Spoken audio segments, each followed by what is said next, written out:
आप सभी का स्वागत है सक्सेस की 98 के चैनल के ऊपर। डेली सुबह में क्लास जो है वो 8 बजे आप सभी का चलता है। कुछ लोग बोल देते हैं नोटिफिकेशन क्लास का नहीं जाता है। मैं बराबर बोलता हूं, अगर नोटिफिकेशन नहीं जा रहा है तो एक बार 8 बजे चैनल ओपन कर देखना, आपको करेंट अफेयर का जो कंटेंट है ना वो बिल्कुल अपडेट मिलेगा। ठीक है, और आप किसी भी एग्जाम की तैयारी कर रहे हैं बाबू, एक बार ना अपने आप से पूछो, आप इस दलदल में आए क्यों हो? कोई वजह तो होगा कि इतने करोड़ों की भीड़ में आप एक सीट लेने आए हो, कोई तो वजह होगा। अगर आपको इस भीड़ में सफलता ना मिले तो आपके साथ क्या हो जाएगा? ऐसा तो नहीं है आने वाले कल में भैया बहुत कुछ खो जाएगा, मेरे पास कोई ऑप्शन नहीं है ले देकर। भैया एक यही वजह है, मेरे परिवार का कंडीशन, मेरा पूरा आर्थिक कंडीशन, आने वाला मेरा फ्यूचर, सब कुछ, मतलब मेरे पास कोई दूसरा रास्ता नहीं है। जो कुछ है सब इसके ऊपर डिपेंड है। सबसे बड़ा वजह मेरा यह है, आप पहले एक वजह खोजो।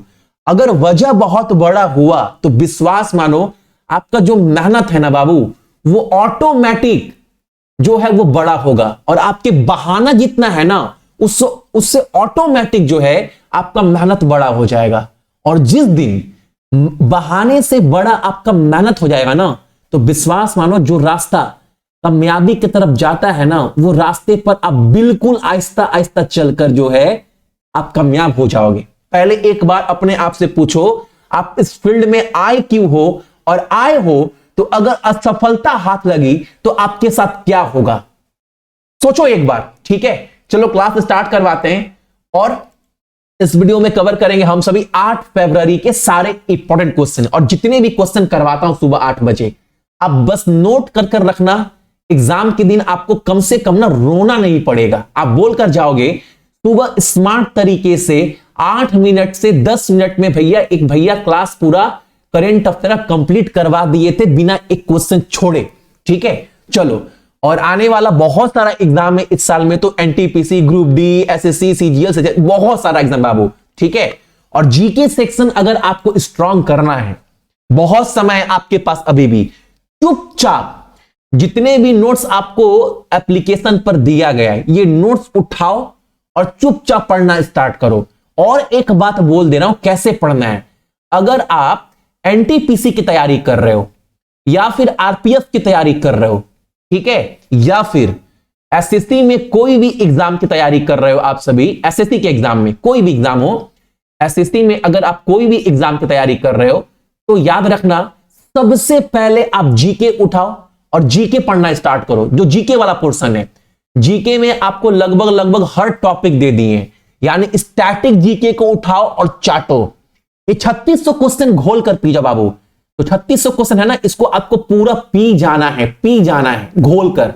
ठीक है, उसके बाद देखोगे भैया मेरा जीके पोर्शन जो है वो बहुत स्ट्रांग हो गया है।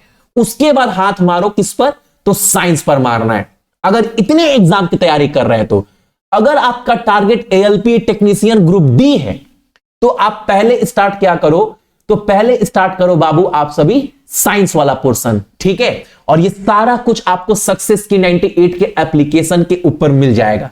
पीडीएफ डाउनलोड करवाकर आप सभी प्रिंट भी करवा सकते हैं। ठीक है, आज का पहला क्वेश्चन हमारे सामने क्या है? पहला क्वेश्चन बहुत इंपॉर्टेंट है। आज का फर्स्ट क्वेश्चन है, हाल ही में किस देश ने भारतीय नागरिकों के लिए वीजा मुक्त यात्रा की घोषणा की है? तो याद रखना, हालांकि बहुत सारा देश ना हाल फिलहाल में जो है भारत के नागरिकों के लिए वीजा मुक्त सेवा शुरू किया है, बहुत सारा देश है। लेकिन अगर बोले फरवरी के महीना में ये स्टार्ट किसने किया है, तो ईरान। इसके पहले बाबू आप सभी का केनिया कर चुका है, उसके बाद आप सभी का मान लो केनिया किया है, श्रीलंका किया है, या फिर मलेशिया किया है। ये सारे देश जो है ना भारत के लिए फ्री वीजा कर चुके हैं ऑलरेडी इसके पहले।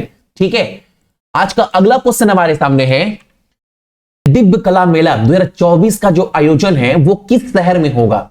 एक बात याद रखिएगा, ये जो आयोजन होगा ना ये 14वां एडिशन है, यानी 14वां संस्करण है ये वाला, और इसका आयोजन होगा त्रिपुरा की राजधानी अगरतला में। इसके अंतर्गत जितने भी दिव्यांग भाई बहन हैं, हर इंसान के अंदर कुछ ना कुछ जो है वो कला होता है, कढ़ाई बुनाई कुछ ना कुछ टैलेंट जरूर है, उनके कला को उभारने के लिए हर साल दिव्य कला मेला का आयोजन होता है। और जो 14वां सेशन का आयोजन होगा वो होगा आपका कहां पर, अगरतला में। ठीक है, अगला प्रश्न हमारे सामने है, गुवाहाटी उच्च न्यायालय का मुख्य न्यायाधीश के रूप में किसे नियुक्त किया गया है? तो एक बात याद रखिएगा आप सभी, जो गुवाहाटी के नए मुख्य न्यायाधीश बने हैं उनका नाम क्या है? जस्टिस विजय बिश्नोई, ऑप्शन नंबर हमारा ए। ठीक, नेक्स्ट प्रश्न हमारे सामने है आप सभी के लिए, भारत में एशियाई विकास बैंक के नए निदेशक के रूप में किसे नियुक्त किया गया है? सबसे पहले तो एशियाई विकास बैंक का गठन कब किया गया था? तो काफी बार बताए हैं, 1966 में। इसका मुख्यालय कहां पर है? मंडेल इन फिलीपींस में इसका मुख्यालय पड़ता है। इसके वर्तमान में प्रेसिडेंट कौन है, अध्यक्ष कौन है? तो मासाटिसुगु आसाकावा जो वर्तमान में इसके अध्यक्ष हैं।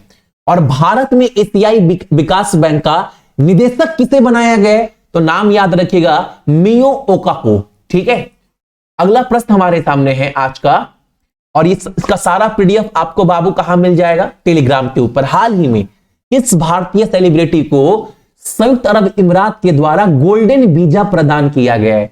गोल्डन वीजा की बात करूं तो बाबू ये सलमान खान को भी दे दिया गया है, शाहरुख खान को भी दिया गया है, संजय दत्त को भी दिया गया है। अभी हाल फिलहाल में ये जो गोल्डन वीजा है ना, वो दिया गया है सुपर 30 के संस्थापक कौन है? आनंद कुमार को। आप जानते भी होंगे, इनके ऊपर मूवी आया था, आनंद कुमार। ठीक है, पटना के रहने वाले। अगला प्रश्न हमारे सामने है आपका, किस शहर के मेटा लाइफ स्टेडियम में फीफा विश्व कप 2026 का फाइनल आयोजित किया जाएगा? सबसे पहला क्वेश्चन ये है, 2026 का जो फुटबॉल वर्ल्ड कप होने वाला है वो कहां पर होने वाला है? काफी बार बताए हैं, मैक्सिको। ठीक है, उसके बाद आपका कहां पर? कनाडा और अमेरिका। ये 3 देश जो है विश्व कप 2026 की मेजबानी करेगा। और 26 वर्ल्ड कप का जो गेम खेला जाएगा फाइनल वाला, वो खेला जाएगा मेट लाइफ स्टेडियम में, जो पड़ता है आपका न्यूयॉर्क, अमेरिका में। ऑप्शन नंबर हमारा सी।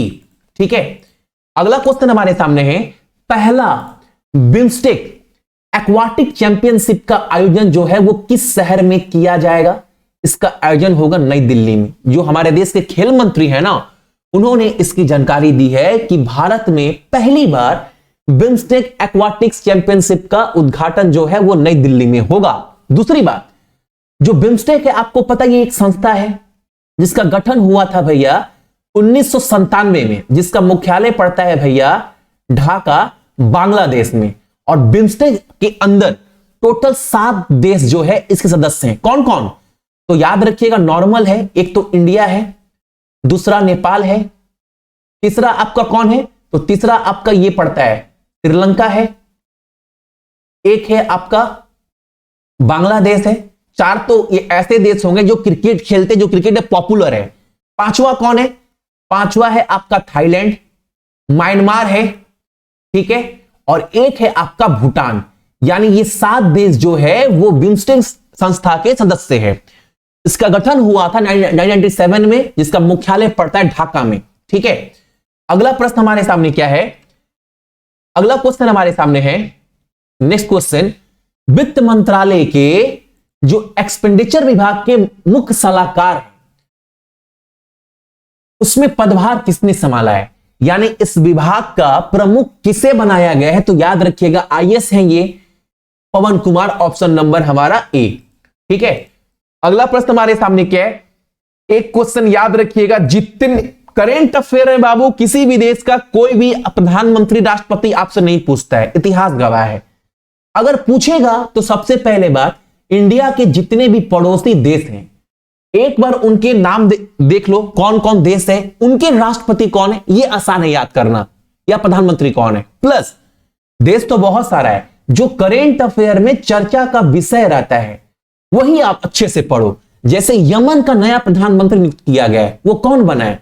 अहमद अवद बिन मुबारक, ये यमन के जो है वो नए प्रधानमंत्री बने हैं। तो ये था बाबू आपका करेंट अफेयर। आज का नहीं, एक क्वेश्चन और बाकी है ना, 10 क्वेश्चन। भारत का पहला जो है हाइपर वेलोसिटी विस्तार सुरंग परीक्षण सुविधा विकसित किया गया है किस संस्थान के द्वारा? आईआईटी कानपुर के द्वारा। अच्छा, ये क्या है? क्या आप एक देख पा रहे हो? ये बहुत बड़ा टनल है, बहुत बड़ा सुरंग है बाबू। ये विकसित किया गया है आईआईटी कानपुर के द्वारा। क्यों?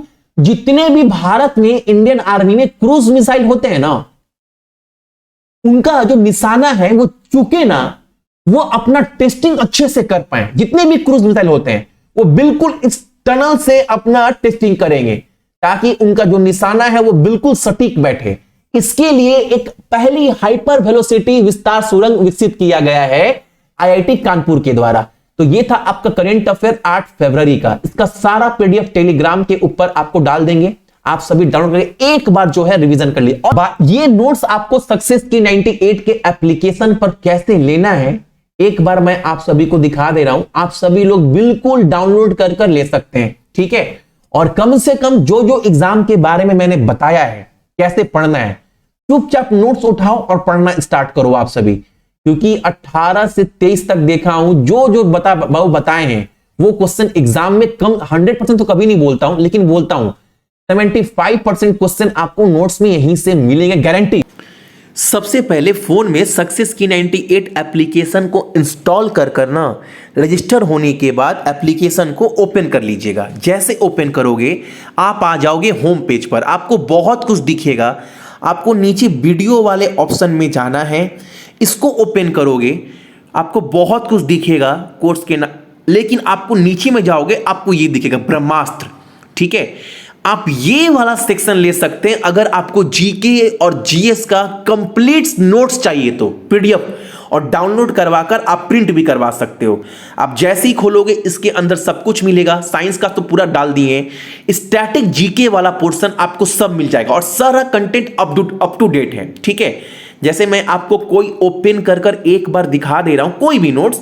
मान लो आपने कुछ भी खोला, मान लो मैं आपको सबसे पहले दिखाता हूं भारत में जितने भी जनजाति हैं उसको लेकर, तो आप देख सकते हो जितने भी पूरा डिटेल में दिया गया हिंदी इंग्लिश दोनों लैंग्वेज में, प्लस 18 से 23 के बीच में कितने कितने क्वेश्चन बने हैं इस टॉपिक से वो भी डाल दिए हैं हर सेक्शन में। स्टैटिक जीके का पोर्शन हुआ, जीके में 4 पार्ट है बाबू। ये 4 पार्ट ना एग्जाम का जान है और ये चौथा पार्ट है ना फेवरेट है, फेवरेट। इसको कम से कम घोल कर पी जाना आप सभी।